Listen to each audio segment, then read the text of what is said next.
So it's time to read the last chapter of Josefina's Surprise, La Noche Buena. Every day was colder than the one before, and Christmas Eve day was bone-chilling. The sky was dark as stone from dawn till dusk, and sleet fell without stopping. Josefina's hands were stiff as she and Clara put the final stitches in the altar cloth late that afternoon. At last the cloth was finished. Tia Dolores held one end, and Anna held the other, so that they could fold it carefully. One of the flowers Clara had embroidered ended up on top. Tia Dolores stroked the flower gently. "Clara," she said, "you have your mamma's gift for embroidery. Truly you do." "I can tell Clara's flowers from those Mamma made," agreed Anna. A quick, pleased smile lit Clara's face. She took the silver thimble off her finger and held it out to Tia Dolores. "Thank you for sharing this with us," she said. Tia Dolores didn't take the thimble. Instead, she said, "Perhaps Josefina will let us keep it in her memory box. It'll be handy there." "See," said Josefina. "Go ahead, Clara. You can put the thimble in the box. It's on the shelf in our room." But Clara put the thimble in the palm of Josefina's hand and then curled Josefina's fingers around it so that it was held tight in her fist. "No," Clara said. "I think you should go and put it in your memory box, Josefina." "See, put it safely away," said Tia Dolores. "And Clara, you'd better go too. It's time for you girls to change your clothes," she smiled. "It's Christmas Eve." Josefina and Clara hurried across the courtyard to their room. Francisca, who shared the room with them, had finished dressing. She'd left a small candle in the room to give Clara and Josefina light to dress by. But as they came in, it seemed to Josefina that the room was illuminated by more than one single candle. Josefina smiled when she saw why. Someone had laid out Josefina's mantilla, comb, and best dress on top of the trunk. The pretty yellow dress brightened the whole room. Josefina walked toward it, then stopped, stared, and gasped in surprise. For there, sitting on top of her yellow dress, was Nina. Josefina lifted Nina up. She saw that Nina's face looked just as she remembered it. The eyes Mamma had sewn out of black thread still looked lively, and the mouth Mamma had sewn out of pink thread still smiled sweetly. Nina's yarn hair was smooth and untangled. Her arms and legs were plump with new stuffing. Best of all, Nina had a new yellow dress that exactly matched Josefina's. Had a long skirt and long sleeves gathered in puffs up near the shoulders. Nina even had a tiny new mantilla like Josefina's, and pantalettes and a petticoat. Josefina hugged Nina and kissed her soft cheeks. "She's yours," said Clara. "Oh, Clara," Josefina whispered, "gracias." You can see here is a picture of Josefina with her doll in its new dress. And if you look on the cover, there's Josefina. This on her head is her mantilla, and the comb is what keeps it in her hair, and her dress matches Nina's. She hugged Nina closer. "I thought she never would be." "Why not?" asked Clara. I knew that you had her," Josefina admitted. "You knew?" interrupted Clara. "See," answered Josefina. "Why didn't you say anything?" Clara asked. "Well," said Josefina, "Tia Dolores told me that you needed her." Very slowly Clara nodded. "I did need her," she said. "I thought she was all I had left from Mamma, but now I know that I have Mamma's gift for embroidery, and I'll never lose that." Josefina touched the smooth ribbon around the high waist of Nina's dress. "Did you make this dress for Nina?" Josefina asked. "See," said Clara. "I want to carry on the tradition that Mamma started." Josefina smiled broadly at Clara. "Nina's dress is beautiful," she said. "I think maybe you have Mamma's gift for making doll dresses too." Clara smiled back. Then she looked lovingly at Nina. "I went to Nina for comfort because I thought I had nowhere else to go," she said. "But now I know that there's comfort all around me if I need it." "See," said Josefina, "I'm finding that out also." She opened her fist, and the silver thimble shone in the candlelight. "I'll put the thimble in my memory box so we can share it," Josefina said to Clara. "And we'll share Nina too. She'll sleep between us from now on." Christmas Eve was called La Noche Buena, the good night. So, La Noche Buena means the good night. Noche, night, buena, good. And this Christmas Eve felt like a very good night to Josefina. Nina was hers to love and care for at last. The weather was still sleety and cold, so Josefina wore a rebozo crisscrossed over her chest and tied behind her waist under the outer blanket she wore for warmth. She tucked Nina inside her rebozo and held her tight as she and her family walked to the village. It was later than usual because tonight Las Posadas would end at the church, and the priest, Padre Simone, would begin Mass at the stroke of midnight. After Mass, everyone would stream out of the church into the frosty blackness and wish each other Feliz Navidad, Happy Christmas. Then there was going to be a party at the Garcia's house. Josefina knew there would be music and dancing and a wonderful feast. Anna was bringing a silver tray piled high with sweet bizcochito cookies like Mama used to make. Josefina hugged Nina in happy anticipation of it all. A big bonfire glowed gold in the darkness in front of the church. Josefina was glad to see it. She was glad to go inside the church, too, where it was dry. Sleet had beaded her blanket as if it were covered with thousands of tiny pearls. Josefina took the blanket off and shook it just inside the door of the church. She checked to be sure that Nina was held safe in her rebozo, then hurried to catch up with Papa and Tia Dolores and her sisters. They were near the altar with Senor Garcia and other friends and neighbors who had come to decorate the church. Tia Dolores gave the altar cloth to Senor Garcia. Gracias, gracias, said Senor Garcia to Tia Dolores and the sisters. I am told that all of you are to work hard to repair this. God bless you. Everyone is grateful, added Senora Lopez. Now our altar will be as beautiful as it has been in years past. Padre Simone is on his way, said Senor Garcia. Some men from the village have gone to greet him and lead him to the church. Perhaps we had better begin to decorate. Soon will be time to start Las Posadas. Only a few candles were lit. Most were being saved for when Padre Simone would say Mass.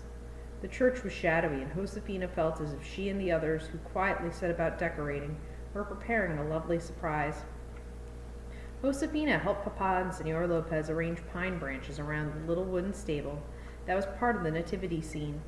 The branches smelled fresh with the tang of mountain air. Then Josefina helped put the carved wooden figures from the nativity scene in their places. She helped spread the cloth on the altar and smooth out any wrinkles.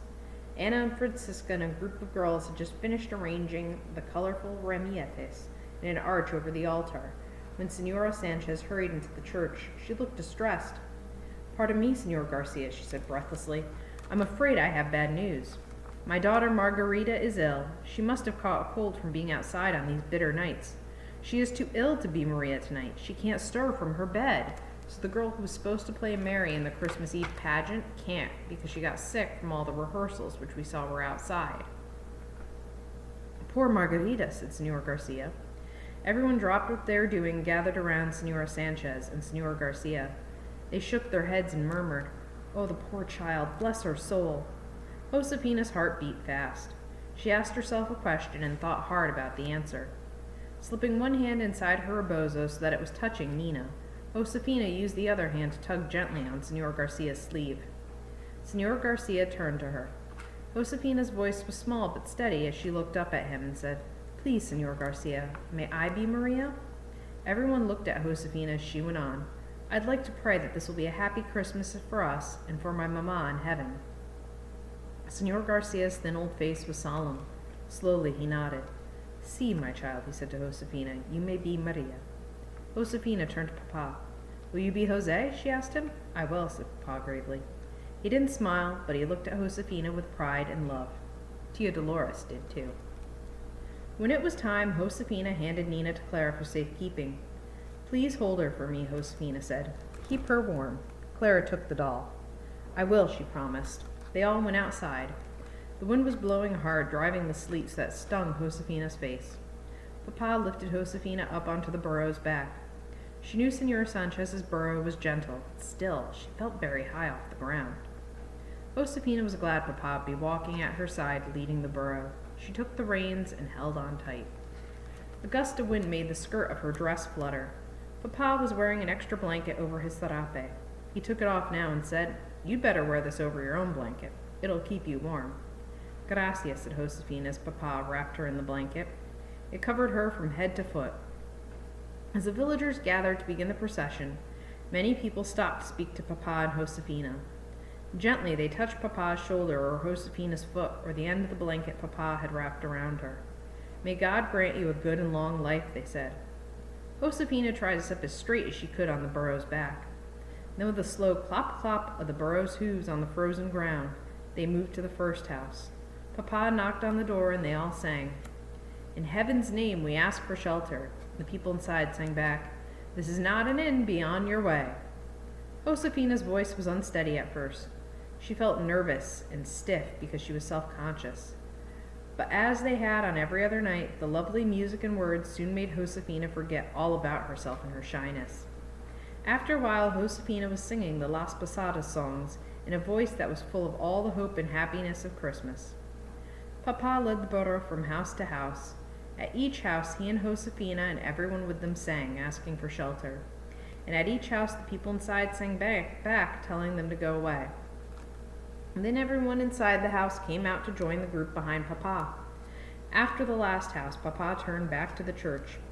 By that time, everyone in the whole village and all the workers from the rancho were in the crowd. Josefina felt as if everyone she knew and loved in the world were there behind her. When they got to the church, Papa knocked on the doors. Boom, boom, boom. The sound echoed inside. Then everyone sang, "Maria, Queen of Heaven, begs for shelter, and for just one night, kind sir." Padre Simon opened one of the church doors just a bit. He looked out and sang, "Come in, weary travelers, you are welcome." Then Padre Simon flung both doors open wide. Golden candlelight flooded out. The church bell rang and everyone sang, "God bless you for your kindness, and may heaven fill you with peace and joy." Papa lifted Josefina down off the burro. She was glad for his strong arms because her legs felt wobbly and numb from the cold. The big blanket Papa had wrapped around her was weighted down with a coating of sleet, but when she took it off, her own blanket underneath it was dry. "Josefina," she heard someone whisper. It was Clara, who handed Nina to her. Josefina tucked Nina safe inside her rebozo again. Then Tia Dolores took Josefina by one hand, and Papa took the other, and they walked into the church behind Padre Simon. Anna, Francisca, Clara, and everyone else followed. So there she is with her father, and she's on the horse in the background, and they're being let into the church by the father. Josefina could hardly breathe. The church was so beautiful she felt as if she were walking into a dream. All the candles were lit. Their brightness made the candlesticks shine and the polished wood glow.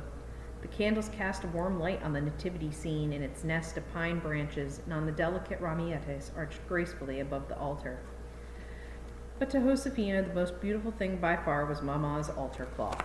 And you can see a little picture of it right there.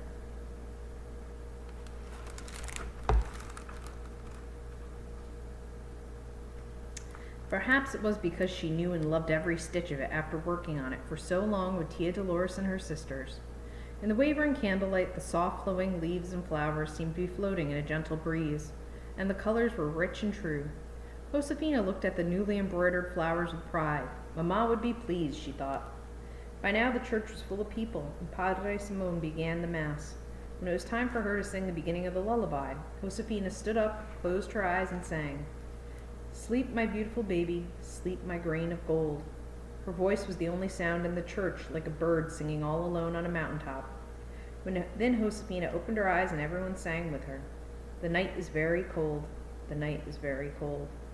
Josefina listened to all the voices soaring up around her, and she felt as safe and as loved as she used to when Mama sang the lullaby to her. Josefina hugged Nina close, sure that her prayer for a happy Christmas had been answered. So that ends our story, and it seems that things worked out. They were originally very sad to have a Christmas without Mama, but it looks like they were able to still have her at their Christmas through the altar blanket and through the doll Nina. So I hope you enjoyed this book, and I'll see you soon.